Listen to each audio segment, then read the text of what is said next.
Friends, మనం summer వస్తుంది. ఇంకా మనం ఆవకాయలు అల్లం వెల్లుల్లితో ఆవకాయ పెట్టుకోవడం చాలా చేస్తాం. బట్ అల్లం వెల్లుల్లి ఆవకాయతో మనం ఫ్రైడ్ రైస్ కూడా చేయొచ్చు. అది ఎలా చేయాలో నేను ఇప్పుడు ఈ వీడియోలో చూపిస్తాను. లాస్ట్ వరకు చూడండి. మొట్టమొదటిగా నేను బాండీ పెట్టేసి ఆయిల్ వేసాను. అందులో ఆవాలు, జీలకర్ర, మినప్పప్పు, శనగపప్పు కూడా వేసి వేయించాను.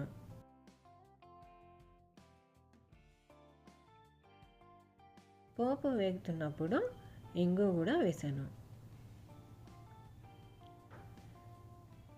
నెక్స్ట్ 2 ఉల్లిపాయలు చిన్న ముక్కలుగా కట్ చేసి వేసాను.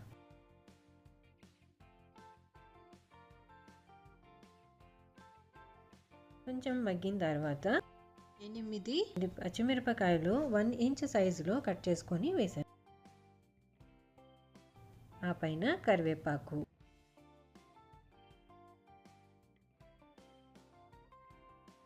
నేను 2 గ్లాసుల బియ్యం కడిగేసేసి ఉడికించి అన్నం రెడీ చేశాను. ఆ ఉడికించిన అన్నంని ఈ పోపులోకి కలిపేస్తున్నాను.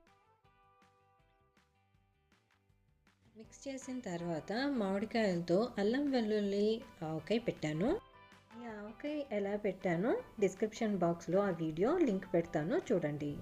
ఆ ఆవకాయలోంచి నేను అన్నంకి సరిపడ్డ ఆవకాయ వేసి మిక్స్ చేసేస్తున్నాను.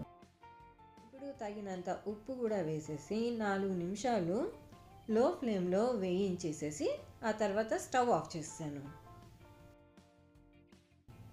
నేను దీనిపైన ఇంకొంచెం కరివేపాకు, కొత్తిమీర కూడా వేసేసి మిక్స్ చేస్తున్నాను. మీరు కూడా ఒక్కసారి అల్లం వెల్లుల్లి ఆవకాయతో ఫ్రైడ్ రైస్ చేసి ట్రై చేసి చూడండి.